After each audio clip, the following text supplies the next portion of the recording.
Since we are still in the middle of this storm, it's going to take a few days to measure, well, all the damage it does. But with all of this snow as of late, a lot of you have been asking us whether we're on pace for a whopper of a winter. Of course, there's no way to know where we go from here. But Kent, where are we right now? Well, even before today's snow, the Twin Cities and many areas of Minnesota were well over halfway to their average snow total for an entire winter.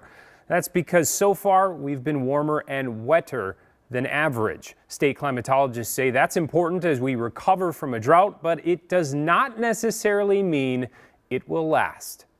So right now, taking stock of a Minnesota winter in early January, it's getting deeper as we're out here. Is a bit like trying to measure snowfall. We're about 2.5 inches.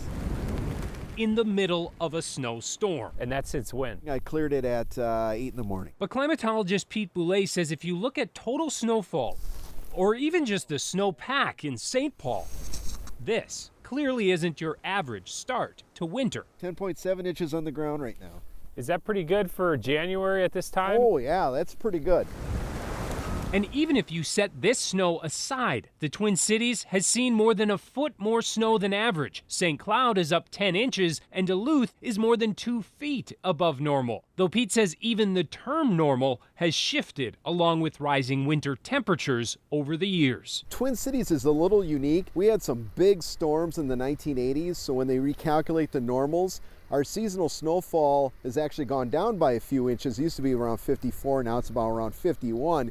That's because we got rid of the very snowy 1980s. That was boosting our annual snowfall up a little bit, but other places like Duluth, they're seeing more snow in recent decades. And getting back to this winter, in October, NOAA's annual winter outlook called for colder than average temperatures in our area with relatively average snowfall due to La Nina conditions. The traditional La Nina winter should have a cold and snowy finish. This had a cold and early start to the snow season. So we were expecting it to get a little nasty, just not exactly this early. Yes, not this early. This is a bit of a surprise. But he says it's still too early to know exactly where we'll actually measure up in a few months. A lot can happen between now and spring. For at least right now, all the cold, bitter Arctic air is locked up well north of the Canadian border. I'm not seeing any signs of just this big Arctic outbreak for a little while, but anything can happen in February. So get out and enjoy this nice new fluffy snow while you can.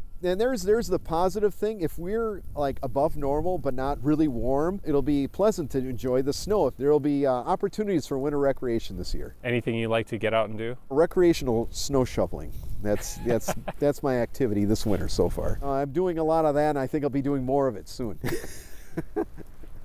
Yeah, perfect time to do some recreational snow shoveling. The other benefit of this storm is that this snow is very wet. In fact, according to the climatologist's office, by the time this system moves through this week, it could bring as much precipitation as we normally see in the entire month of January.